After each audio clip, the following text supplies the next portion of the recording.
Our text today is from chapter 22 of the book of Kings.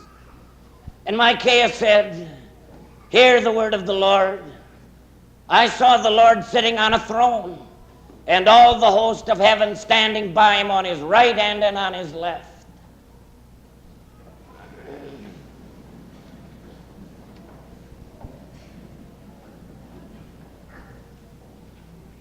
The man John was a close friend of Jesus. And at the end, he put this verdict upon Jesus' ministry. Though he did many miracles among them, yet they believed not on him. There were exceptions, of course, outstanding examples of love and devotion. But for the most part, Jesus' ministry was a total failure. It was business as usual in the land, and people went right on living as though he did not exist. In spite of his many miracles, each one individually, all of them together, and in spite of his wonderful words and acts of infinite kindness, yet they believed not on him. That is a strange fact, but true. Stranger still is the explanation the New Testament gives for that fact. No less than 5 different times we are told, therefore they could not believe because God blinded their eyes and hardened their hearts so that they could not see with their eyes or believe with their hearts and be converted, and I should heal them. Now, it isn't just that such a thing happened. The shocking thing to us is God wanted it to happen. God planned it, foretold it, and fulfilled it. This was not some tragic and unforeseen eventuality.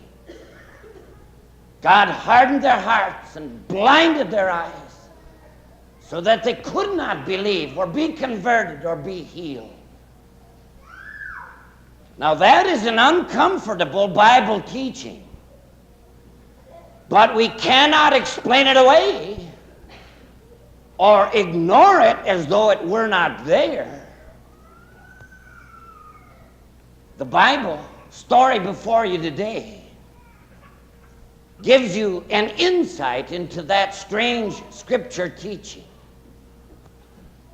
That opposition to God does not at all frustrate his plan. In fact, it becomes the very means by which it is carried out. Like the Egyptian Pharaoh, who hardened his heart and refused to let God's people go, he became the very instrument by which they were delivered.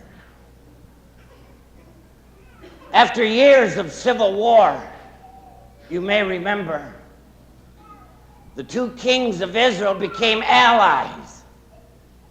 King Ahab of Samaria and Jehoshaphat of Jerusalem. Together, the 2 of them planned a military expedition against the Syrians in far-off Ramoth-Gilead beyond the river Jordan. After the plans were decided, and it was too late to back out, Jehoshaphat said, "Shouldn't we inquire the will of the Lord in this matter?" Ahab saw no reason to consult the Lord about anything, but he would humor his new friend. So into the open-air square of the city trooped 400 of Ahab's prophets. And as one man, their voices chimed in, "Go and attack Ramoth-Gilead, and the Lord will be with you." And Zedekiah, the chief of the prophets, provided the theatrics. He put on his helmet with the 2 iron horns and acted out how Ahab would gore the Syrians. "Thus saith the Lord, with these thou shalt push the Syrians until they be destroyed." And so said they all. Even Jehoshaphat, who wasn't the brightest of fellows, thought something was weird in this unanimous opinion with the Lord's approval and the Lord's blessing upon it. Isn't there, he asked, a prophet of the Lord that we could inquire of? There is, Ahab told him, but I hate him because he never prophesies anything good about me, only bad. Reluctantly, Ahab sent for Micaiah, who was in prison, because that's where he had put him. And as Micaiah is led into the city square, the fervor for holy war has reached a fever pitch. And silencing, cheering crowds with a wave of the hand, King Ahab says to Micaiah, shall we go and attack Ramoth Gilead, or shall we not? And Micaiah says, oh, go, and the Lord will be with you. Did Micaiah answer in a mocking tone, parroting the opinion of the phony prophets? Or was he saying, you don't want to know the will of the Lord anyway? You already charted your course, and these guys on your payroll are backing you up. Whatever the case, Ahab knew if the word was favorable, it couldn't have been Micaiah's own word. And so he says, how many times do I have to make you swear to tell me nothing but the truth according to the word of the Lord? And now Micaiah does not hesitate. Tells him what he sees. I see all Israel scattered on the hill, like sheep having no shepherd. Micaiah foresaw a nightmare of disaster for Israel. Scattered, leaderless, homeless on the far hills of Gilead. Didn't I tell you, Ahab says to Jehoshaphat, this guy never prophesies anything good about me, but only bad. To Ahab, only what he wanted to hear was the truth, was what he wanted to hear. And if the truth could only be what he wanted to hear. Then Micaiah continues with a breathtaking vision. Oh, not of Ahab sitting on his throne, surrounded by his flunkies and fawning prophets, forecasting victory on the plains of Gilead. Micaiah sees the Lord on his throne, surrounded by all of the host of heaven, deciding how to destroy Ahab. One spirit offers this suggestion, then another spirit offered that suggestion. How to get Ahab to bring upon himself the punishment of his own sin. Finally, one spirit steps forward and says, I got the solution. I will be a lying spirit in the mouth of all of his prophets. You got it, says the Lord. That'll work. Go and do it. So, Micaiah concludes, thus saith the Lord, you have decreed disaster upon yourself because you have listened to the lying spirit of all of your prophets here. And at that, Zedekiah, the guy with the horns, came up and slapped Micaiah right across the face. Which way went the Spirit of the Lord from me to speak to you? He said. Was it anger at the man's impudence, so insulting his king? Or did Zedekiah really know he didn't have any vision at all from God? And a little scared that maybe Micaiah really did. Don't worry, Micaiah tells him. you will find out whether yours is the word of the Lord or mine when the two of them are laid side by side for comparison. You will find out in the day that you go and hide yourself in a cellar room somewhere in the city, shamed and disgraced, trying to escape the punishment that Ahab's survivors are surely going to put on you. One thing sure, Micaiah's got the only word that could have saved the life of Ahab. But Ahab don't want to hear it.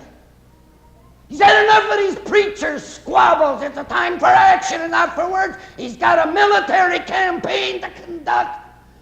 Get him out of here, he says of Micaiah. Put Micaiah in prison and put him on bread and water until the day I return in peace. And Micaiah cannot let that last remark go unchallenged and says, if you return at all in peace, the Lord has not spoken by me. And then he turned to the assembly and called all the people as witnesses. Mark my words, all you people. Don't you see, my friends, the terrible, silent judgment of God upon Ahab? Ain't no fire and brimstone from the sky, no earthquake to topple his arrogance from the throne. God gives the man what he wants. You don't want the truth? Then have the lie. Don't want to see my will for your life? Then thou shalt not see it. And he blinded his eyes. Don't want to hear the will of the Lord? Then you won't. And he hardened his heart. You people really want spiritual famine in the face of the plenty God has given you? Hey, you got it. And we've got to abandon this sappy notion of ours that God's will can only be done if we agree to it or if we allow it. Lies do not cancel out the truth. They verify the truth. And God can use the rebellion and disobedience of men to further his purpose as easily as he can use the loving devotion of men. And so the story keeps repeating itself. Jesus claimed that he could answer all the hungers of human heart.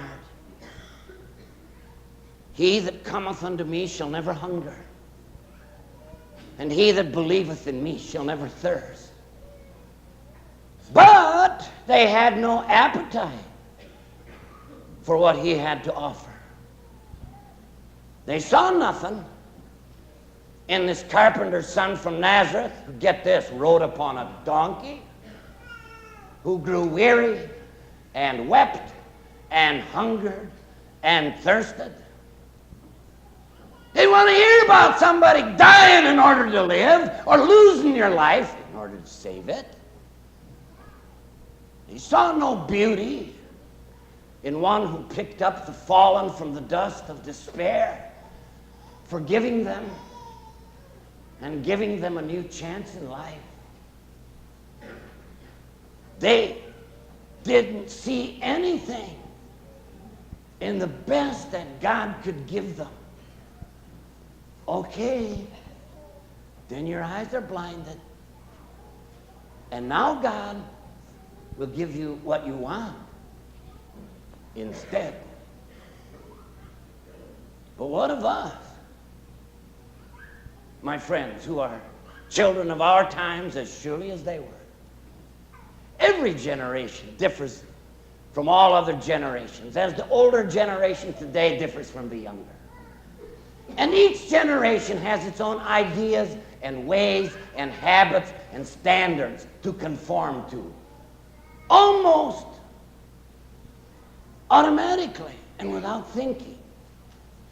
Inevitably, we are carried along with the crowd, doing what others do, becoming what others are. And what is it our generation is telling us? Live for yourself. Find yourself, fulfill yourself, beautify, gratify, live for self. Okay. But then, how will you ever have eyes to see the one who gave the whole of himself for others? And whatever would you do with a Jesus who dies for you upon a cross? Don't want it? You won't have it. But God foresaw all of that a long time ago. And he foretold it.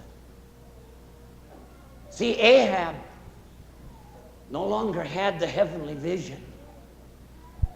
He no longer saw his Lord on the throne high and lifted up.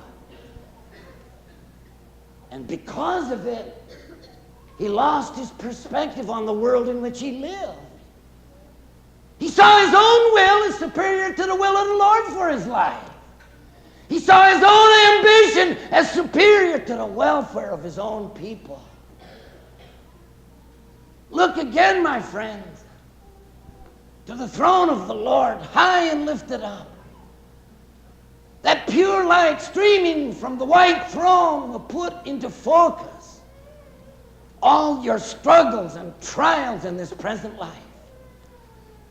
In that light, you see things differently.